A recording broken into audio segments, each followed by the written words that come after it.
Hello everyone, good evening. তো এখন আমরা জগদ্ধাত্রী পুজো, আজকে নবমী, আজকে আমরা সবাই রেডি হয়ে গেছি। এই যে আর আমি, এই যে আমার ছেলে ওই যে পালিয়ে যাচ্ছে তাড়াতাড়ি করে।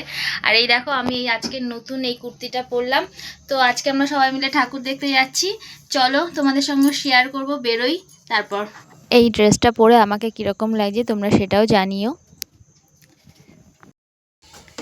আর এই দেখো তোমাদের দাদা এরকম ড্রেসটা পরেছে। পুরোটা কি করে দেখাবো? পুরো দেখিস আগে সাউন্ডটা। হ্যাঁ, সাউন্ডটা আসছে পুরো? হ্যাঁ আসছে, বাবাই তো তখন ঠিক করে দিল। আর তোমরা যে এই গেটটা দেখতে পাচ্ছ, এটা হচ্ছে তারাপীঠের গেট। আদলের পুরনো একটা গেট থাকে না, ঢুকতেই যেটা প্রথমেই পড়ে, সেই গেটটার আদলে এইটা বানানো হয়েছে। আর এখানে তারা মায়ের ছোট্ট একটা মূর্তিও করা হয়েছে, তার পাশে সাধক বামাখাপাও আছে। চলো সবটাই তোমাদের সঙ্গে শেয়ার করবো। আর সাইডের লাইটিংগুলো দেখো। আর আমি এখানে বিশেষ বিশেষ ব্যক্তিদের সব মূর্তিগুলো মানে লেখা দেওয়া আছে, মানে সেটা এমনই আলো পড়ছে, আমি না পরিষ্কার দেখাতে পারছি না। তোমরা যদি দেখতে পারো তো ভালো, দেখো যতটা পেরেছি আমি নেওয়ার চেষ্টা করেছি। তো আর এখানে একটা লোকনাথ বাবার বাড়ি করেছিল, এখানে লোকনাথ বাবা দাঁড়িয়ে আছে, এখানে ঠাকুর। আর ওনার বাড়িটাও খুব সুন্দর করেছিল। আর এইদিকে দেখো মোটামুটি ভালোই ভিড় হয়েছে রাস্তাঘাটে, একটা মেলার মতো সুন্দর গাড়ি টাড়ি এগুলো বসেছে বাচ্চাদের।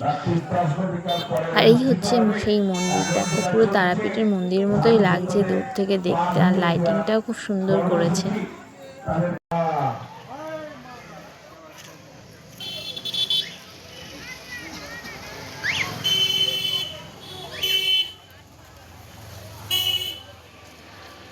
আমাদের পা ধোয়ার অনুষ্ঠান চলছে। সরাসরি তারাপীঠ মন্দির থেকে ওনারা আমাদের কাছে এসেছেন।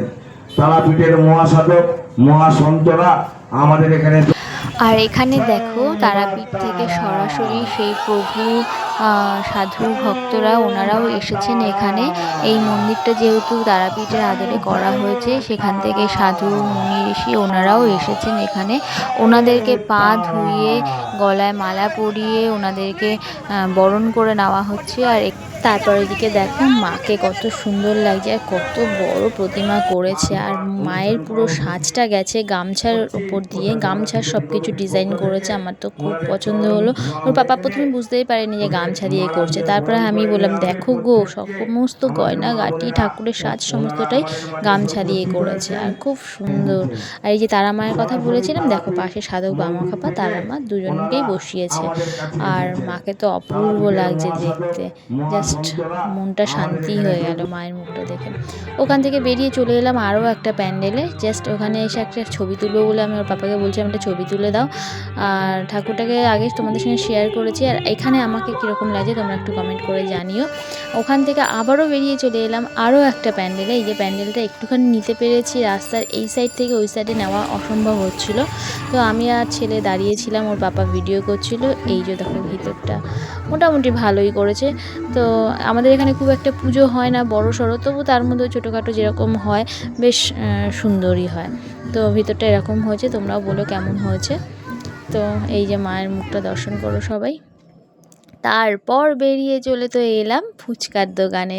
ঠাকুর দেখতে বেরিয়েছি, ফুচকা খাবো না এমনটা কি হতে পারে?